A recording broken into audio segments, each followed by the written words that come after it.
ఈరోజు నేను కొబ్బరి పచ్చడి చూపించబోతున్నాను.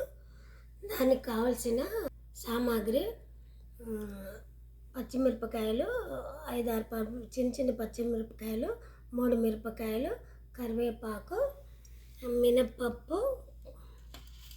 మినప్పప్పు కొంచెం వేసుకుంటాను, శనగపప్పు తాలింపులోకి, జీలకర్ర,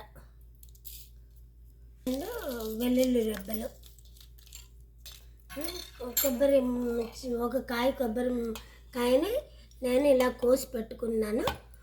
ఇప్పుడు మీకు ఎలా చేయాలో చూపిస్తాను. చింతపండు నానబెట్టుకున్నాను, కొంచెం దీనికి సరిపడా చింతపండు పోసుకొని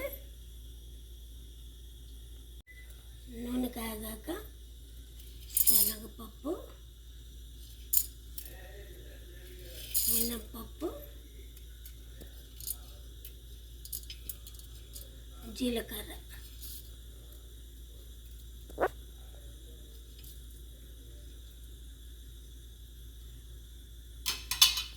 కొంచెం ఇంగువ,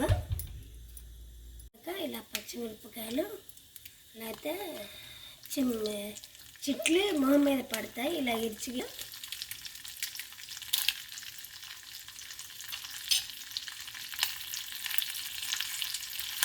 కరివేపాకు నీరు పట్టాలి.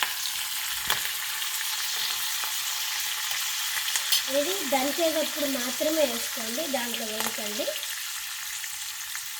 సామాన్లు దీంట్లో తీసేసి పచ్చి వెల్లుల్లిపాయలు 2 వేసానండి.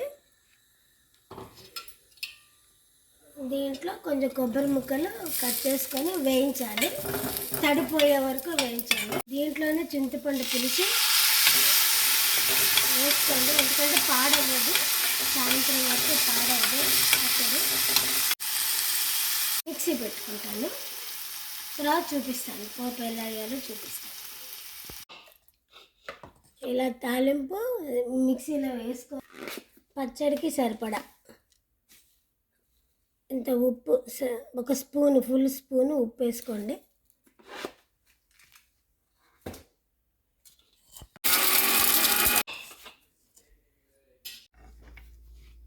ఇలా చల్లారాక ఇలా మిక్సీలో వేసి గ్రైండ్ చేసుకో.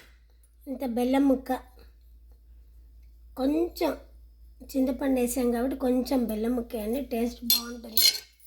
కొంచెం నీళ్ళు పోసుకోవాలి.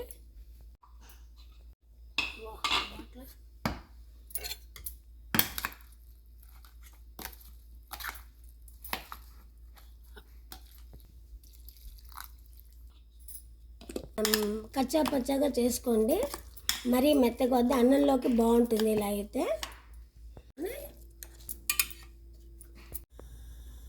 ఒకటే వేసుకోవాలండి, జీలకర్ర వేసుకోకూడదు, ఓన్లీ ఆవాలు, కరివేపాకు, కొంచెం ఇంగువ. కొబ్బరికాయ పచ్చడి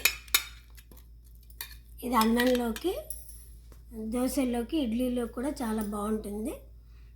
ఇలా చేసి ట్రై చేసి మీరు నచ్చితే కనుక షేర్ చేయండి, కామెంట్ చేయండి, సబ్స్క్రైబ్ చేయండి. Thank you.